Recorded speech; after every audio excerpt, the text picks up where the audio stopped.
இன்றே டவுன்லோட் செய்து உங்கள் ஃபேவரட் ஷோக்களை என்ஜாய் பண்ணுங்க. அண்ணா ஆ, மேடம். நீங்க போய் உட்காருங்க, நாங்க தேடி எடுத்துட்டு வரோம். இல்ல நானே தேடி எடுத்துறேன். அட பரவாயில்ல சார், நீங்க இருங்க, நாங்க எடுத்துக்கிறோம்.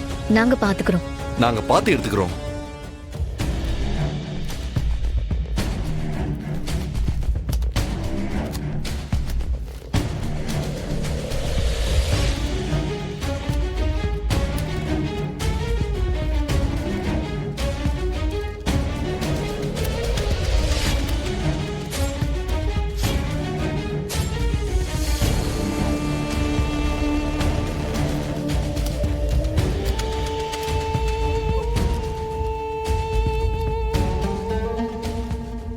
ஐலி, ஹா?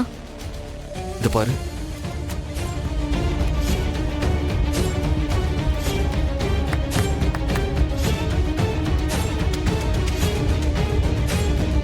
ஐலி, இது எல்லாத்தையும் இதுக்கு ஒரு போட்டோ எடுத்துக்கலாம்.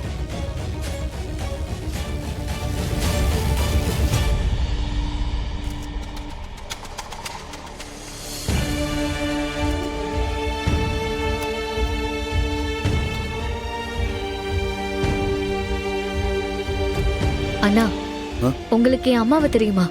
பெருசா பழக்கம் இல்ல மேடம். அவங்க வேற லிமிட்ல இருந்தாங்க, நான் வேற லிமிட்ல இருந்தேன்.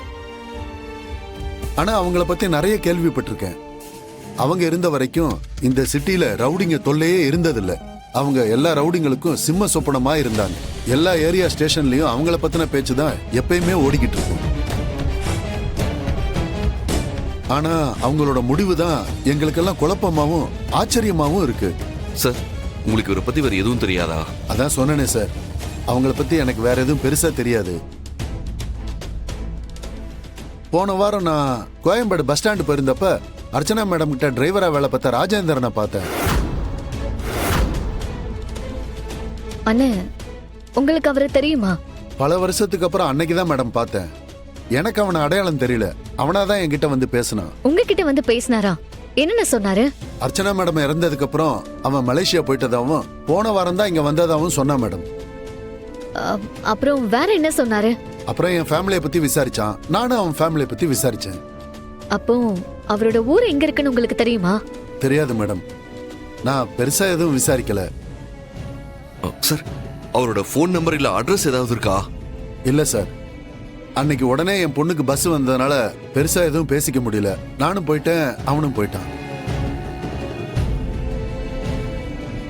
அடுத்த தடவை அவனை பார்த்தா அவனை பத்தின டீடைல்ஸ் கிடைச்சா வாங்கி வைக்கிறேன்.